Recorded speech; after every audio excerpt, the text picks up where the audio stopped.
मैं उनसे प्रार्थना करता हूँ क्योंकि उनके पास बहुत बड़ा भंडार है, बहुत अनुभव है। मगर समय की मर्यादा है, हमको कम से कम 25-30 लोगों को सुनना है, इसलिए समय का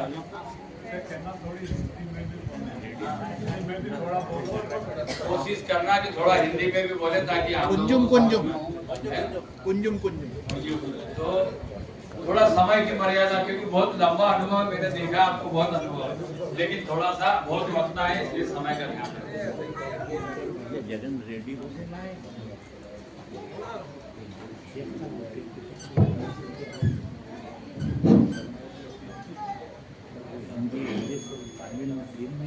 வீரமிக்க சத்திரிய சிங்கங்களே, சந்திராணிகளே, போர்ப்படை தளபதிகளே, வீரர் வீராங்கனைகளே, அனைவருக்கும் வணக்கம். நான் கமாண்டர் எம் ராஜசிம்மன், தென்னிந்திய மாநிலங்களின் தலைவர், அகில பாரதிய சத்திரிய Mahatma. Very good morning, National President sir, also the Executive Committee assembled here for this Ujjain session of Akhil Bharatiya Kshatriya Mahasabha in the remembrance of Maharana Pratap Jayanti. When talking about Ujjain, this is a land of Mandir. As the land of Kanchipuram, this is also land of Mandir.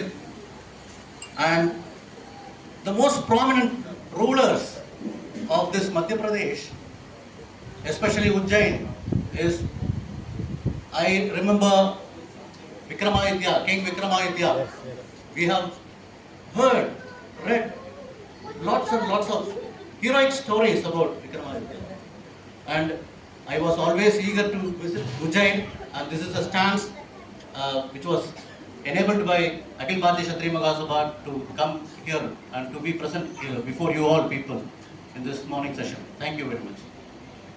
And the Rani Durgavati of Chandela Rajputs of the Gold Kingdom, Rani Kamalapati of the same kingdom, Rani Avantibai of Ramgarh, Rani Lakshmibai of Jhansi.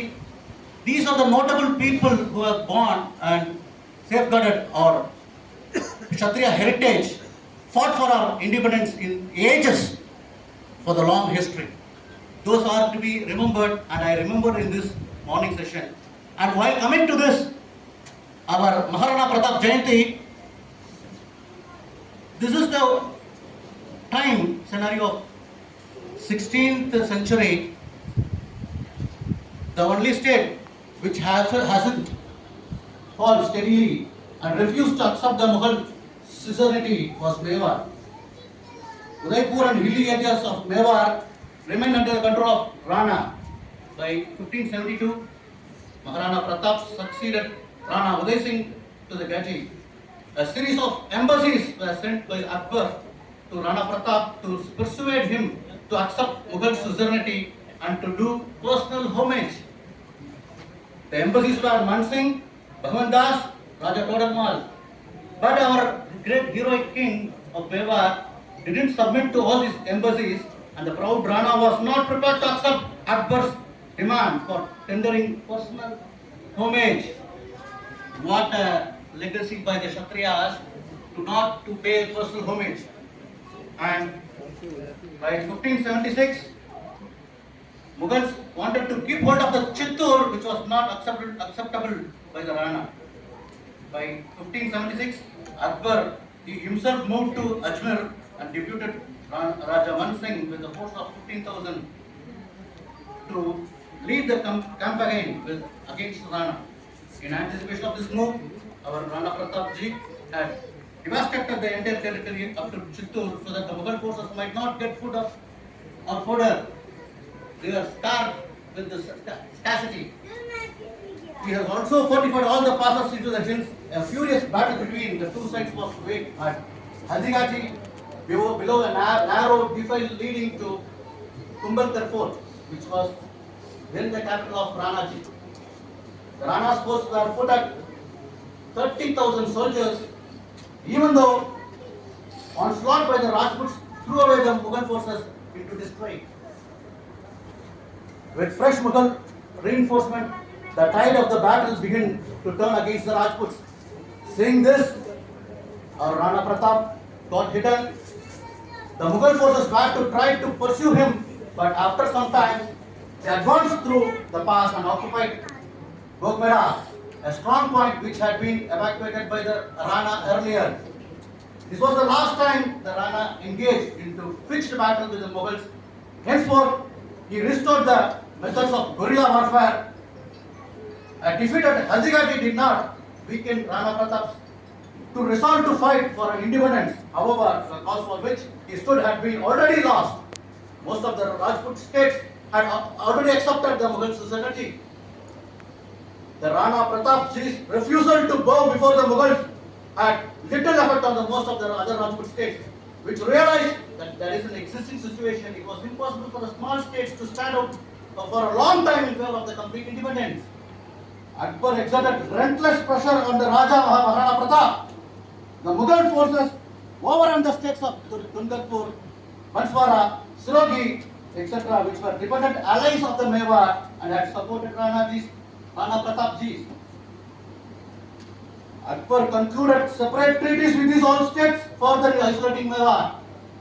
Rana was hunted from forest to forest and valley to valley.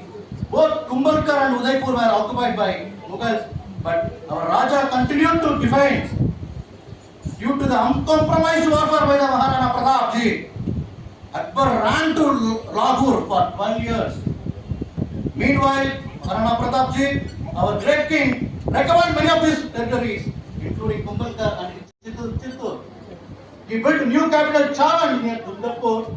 He died in 1597 at the young age of 51 due to the internal injury caused by them while trying to draw a step above. But Rana Pratap's efforts were taken up by his son Amar Singh and later on his grandson Karan Singh. Later, Jahangir did not insist upon the Ranas for paying personal homage to him or entering the royal service, and also the territories of Mewar and Chittur were restored. Maharana Pratap and his legacy and his descendants, his son and grandson, were succeeded by not paying the personal homage to the Mughal suzerainty. And this is the legacy of our Kshatriya heritage of India, the great wall of the Indian military forces of that time. And coming to this point, our Rana Pratap, Maharajas, our kings defense against the military Mughal Empire, almost alone and unrated with other Rajput states, constitutes a glorious saga of Rajput Valor and the spirit of sacrifice and cherished principles. This has to be taken by each and every Kshatriya who has come here, and that blood has to be flowing in our veins to keep remembering for our generations to come. And also, this is the legacy, history and proud moments of Maharaja's. But coming to the present scenario, how are we? Our great leaders, our Kshatriya warriors, passing from the ages to ages, have fought for their independence. Whether it is the foreigners, foreign elements, or the invaders, whether it may be from the western or eastern, wherever it may be the invaders, from ages they have competed by raising them. We fought the war for protecting our nation, for independence. Even though before the independence, our Kshatriya warriors, so much of the royal heroes have fought for our Indian independence recently. But how are we right now? We have seen lots and lots of Kshatriya warriors who fought for Indian independence. But in the free India, have we really got freedom? Who is the real beneficiary of the free India? Is it the Kshatriyas? No. In the free India, who is the ultimate beneficiary? The ultimate beneficiary of the freedom India is the depressed classes. Is this the India rule of the depressed classes? Is this the India rule of the depressed classes? No. Absolutely no. India is a rule of the people, entire people, not only one particular depressed classes. How do you mean to say? Is the next question. I will answer for it. 33 seats are reserved in Gram Panchayat, Tahsils, Zilla Parishad, and 25% of seats are reserved in Vidhan Sabhas and also Lok Sabhas. What is meant by democracy? First of all, what is meant by democracy? Democracy is the rule of the people, which means there is no reservation.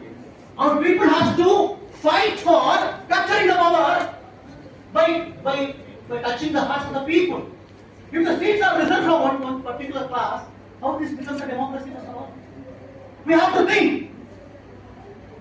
So, if it is one particular group is being 25%, 35% in Gram Sabhas and also Lok Sabhas reserved for one particular depressed class of means, the rest, the depressed class of means, one of the time, Harijans, and rest of the classes, Kshatriyas, Brahmanas, Vaishyas, and the other classes. Who will give the reservation for this in political scenario? The lawmaker of the Indian Constitution, he has reserved only for one community means. The rest all three varnas are there. Who will give them reservation in the political aspect? Politically, no reservation. That is what's called democracy. If the lawmaker of the Indian Constitution is willfully giving some privilege to one section means, the other sections, Kshatriyas, Brahmanas, Vaishyas, who will give? This has to be thought. 131% of the Indian Lok Sabha, a particular community goes without any restriction. This has to be abolished. And Indian Constitution, the parliamentary system, has been copied from British parliamentary system. In British, house of the people, house of the governments, house of the lords. Lords of the royal people occupying the place. But in the Indian scenario, if Rajya Sabha is not meant for Rajas, who will go for Rajya Sabha? In Lok Sabha, 131 seats are reserved for particular community means, what is that a democracy? So, I am not talking about any reservation or if it is democracy, you are also having one vote, I am also having one vote. One man, one vote, one value. Same way, one person, he can constitute, he can contest in his own constituency, but by not leaving someone to come and reserve for our constituencies, and we have to put the vote and we have to look for it. So what is that mean? Particular community comes to power as Rajas without facing the people by general elections contestants, and this has to be abolished. And in democracy, there is equality in status and opportunity. So this reservation in the political seats has to be abolished. Already 80 years over, this has to be abolished, and the democracy has to be prevailed. And now I conclude my speech with, if this democracy, by abolishing reserve constituencies, all the people will get the contesting power in their own constituencies.